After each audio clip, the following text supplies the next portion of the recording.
Esses fármacos eles atuam competindo com a acetilcolina pelos receptores nicotínicos da célula muscular. Ponto. Para vocês entenderem, esse seria o resumo. Mas eu coloquei mais algumas coisas. Como ela não consegue a acetilcolina, a célula muscular ela é estimulada e isso impede a contração muscular. Então ela vai ficar ali parada, o que faz com que o músculo não aconteça nenhum movimento durante a cirurgia. Eles não têm despolarização inicial, como no caso das despolarizantes, mas eles impedem a ação da acetilcolina, que é o importante. Esse é o objetivo, a despolarizante quanto a não despolarizante, beleza? O efeito dela é reversível. Esses fármacos de paralisia muscular podem ser revertidos com a administração de algum antagonista da acetilcolina. Vocês sabem, né? Antagonista faz um efeito contrário. Agonista faz um efeito similar. Continuando não despolarizantes, eles agonistas competitivos da acetilcolina no receptor nicotínico da fenda pré-sináptica. Eles se ligam a uma ou a ambas subunidades alfa dos receptores. Então, aqui, cada receptor nicotínico ele vai ter lá duas partes que recebem essa ligação desse neurotransmissor, que seria a acetilcolina. Quando a gente faz a administração dos bloqueadores, eles vão lá e eles afetam uma ou as duas unidades desses receptores. Fazendo o quê? Impedindo que a acetilina faça a despolarização da célula. Ou seja, ela se liga à célula. Ele só impede isso, tá? O bloqueio neuromuscular começa quando 70% a 80% estão ocupados. De quê? Dos receptores. Lembra que eu falei? A gente existe vários receptores. E cada desses receptores vai ter lá duas fendazinhas onde acontece essa conexão. Quando de 70% a 80% dos receptores estão com uma ou as duas fendas completas do bloqueador, faz com que a acetilcolina não consiga mais agir naquele local.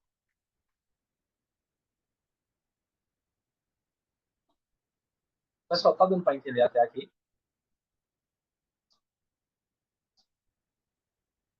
Qualquer dúvida vocês colocam aqui no chat. Eu fiz aqui uma comparação entre os dois, mas eu não vou ler para vocês não, porque foi realmente só por curiosidade. Depois vocês dão uma leitura quando eu enviar para vocês. É só dizendo aqui como funciona um, que são os despolarizantes, e o não despolarizante, tá certo?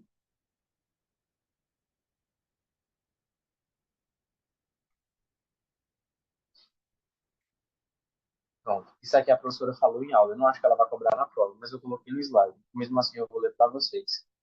Esses compostos que eu falei aqui dos despolarizantes, eles não despolarizantes, eles têm algumas diferenças importantes na sua estrutura química, no metabolismo e nos efeitos colaterais. Eles tendem a ter um metabolismo mais dependente da esterase. E ele pode causar reações como liberação de histamina. Os, os aminoesteroides são metabolizados principalmente pelo fígado e têm um perfil vascular mais estável. Para vocês entenderem isso, eu fiz uma volta à fisiologia, para vocês entenderem como funciona todo o processo, tá? Ver se fica mais fácil pensando assim. Acontece a liberação da acetilcolina, quando o impulso nervoso ele viaja e faz com que haja uma liberação para que aconteça uma contração muscular. Por exemplo, quando você está correndo, andando, pegando alguma coisa, o teu cérebro ele lança uma substância, um impulso nervoso que viaja por meio de um neurônio motor que vai até aquela terminação nervosa que está dentro da fibra muscular que libera a acetilcolina, beleza? E faz com que isso se aconteça esse movimento. Segundo ponto, a acetilcolina que foi liberada na fenda sináptica, que eu acabei de dizer, ela se liga a esses receptores nicotínicos que estão onde? Estão dentro das fibras musculares. E o que é que acontece? A despolarização da membrana muscular. O que é que acontece isso? Quando a acetilcolina ele se liga, ele se liga no receptor nicotínico lá, acontece uma abertura de canais iônicos na membrana, permitindo que a entrada de sódio e a saída de potássio. A gente já viu isso, né? Essa troca de íons faz com que a célula muscular se despolarize, ou seja, a diferença de carga no interior e exterior da célula mude. Então, vai sair sódio e vai sair cálcio. Isso acontece quando a acetilcolina entra, tá? Isso é no caso da acetil, não é dos bloqueadores. A propagação do sinal e da liberação de cálcio. Essa despolarização que acontece lá, ela se propaga ao longo do sarcolema. Eu coloquei lá em cima o que é sarcolema. No ponto 2. É uma membranazinha que fica dentro da célula muscular, beleza? E vai até os túbulos T, que são o quê? Extensões da membrana celular que se aprofunda no interior da fibra muscular. Pronto, isso ativa esse sarcoplasma, que eu já falei para vocês, que está dentro da fibra muscular. E essa liberação do cálcio no interior da célula muscular é crucial para a contração muscular. O cálcio ele faz o quê? Ele se liga em uma proteína chamada troponina, que está associada à tropomiosina, outra proteína também. Quando o cálcio ela se liga, eles mudam de posição, expondo os sítios de ligação da miosina, uma proteína de filamento espesso. Lembra que a gente sabe que na célula muscular a gente tem ali, no tecido muscular, actina e miosina? Pronto. Quando esse impulso nervoso, que é liberado pelo sistema nervoso central, que vai pelo neurônio motor, ele chega naquele local, onde vai acontecer essa troca de íons, a gente vai estar entrando sódio, vai estar saindo potássio dessas células, o que que acontece?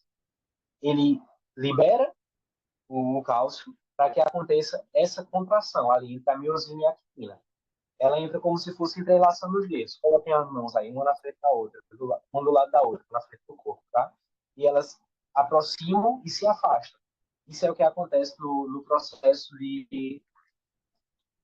da miosina e actina. Beleza? Vamos continuar. Com os sítios de ligação expostos, as cabeças da miosina se ligam à actina, formando pontes cruzadas. É o que eu estou dizendo a vocês. Uma puxa a actina e a outra desliza entre a miosina, fazendo com que aconteça ali um movimento muscular, beleza? Então essas fibras elas começam a encurtar. Quando acontece esse encurtamento das fibras, é o que gera o movimento. Então quando a gente dobra a perna, está acontecendo ali uma junção entre a actina e a miosina, fazendo com que as nossas fibras elas se aproximem, ok? E o relaxamento muscular, quando é que acontece? Já que a gente falou da contração. Acontece quando é removida essa fenda sináptica. Ou seja, quando acaba o efeito da acetilcolina. Então, ela faz com que todo cálcio que seja bombeado, ele vai de novo para o saco, sarcoplasmático. Com isso, a troponina e a tropomiosina voltam a bloquear os sítios de ligação da miosina. Ou seja, ele impede a tração. Vou resumir. Vem o seu cérebro, faz a troca lá de cálcio e potássio, e faz de sódio e potássio e faz uma liberação de cálcio, que faz com que a miosina contraia e quando a gente faz o relaxamento muscular, a acetilcolina é removida da fenda e faz com que tudo volte ao normal. Fisiologicamente é isso que acontece. Então, como é que a gente faz o uso dos bloqueadores? Os bloqueadores eles foram feitos para impedir essa ação da acetilcolina. Então, a gente administra ele, fazendo com que não aconteça esse processo. A gente faz com que a actina e a miosina eles não consigam se unir, causando esse encurtamento na musculatura das fibras musculares para que não haja um movimento. Deu para entender? Querem que eu repita? Qualquer coisa vocês falem aí. Uma revisãozinha. O que são os bloqueadores? Eles são fármacos utilizados para induzir a paralisia muscular durante o procedimento cirúrgico, principalmente para facilitar a intubação orotraqueal e controlar a ação durante a anestesia geral. Eles atuam na junção neuromuscular, bloqueando a transmissão do impulso nervoso para os músculos, impedindo a contração muscular. Basicamente foi o que eu disse, né? Ele impede que aconteça a contração muscular. Alguns afetam diretamente na hora do impulso nervoso, bloqueando esse impulso nervoso, e outros impedem de forma competitiva, fazendo com que o bloqueador que foi administrado ele comece a competir com a acetilcolina, fazendo com que não aconteça esse efeito dela, de contração e relaxamento, tá? Mantendo o órgão sempre relaxado no músculo. Aí eu coloquei aqui os dois. Bloqueadores neuromusculares despolarizantes, eles são agonistas do efeito da acetilcolina.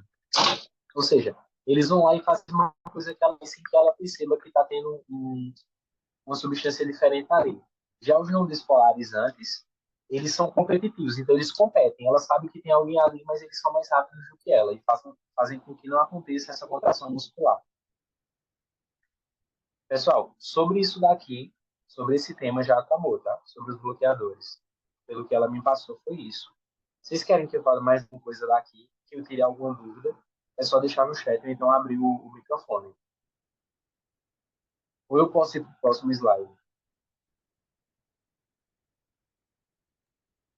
Ô, Isaac, o medicamento que a gente viu em algumas aulas passadas com a professora, que foi o que tu citou, ele é suco de alguma coisa. Tudo bem, eu confundo ele. Ele é despolarizante ou não despolarizante? E se ele for um dos dois, por quê, por favor? ele é despolarizante.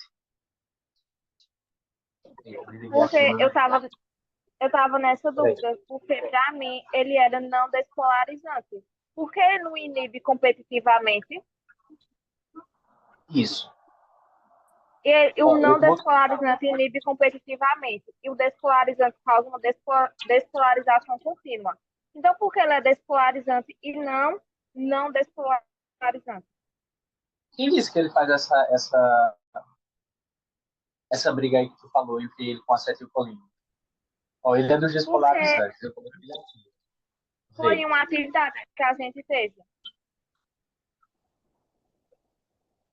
O que é que essa Aí eu fiquei, succinta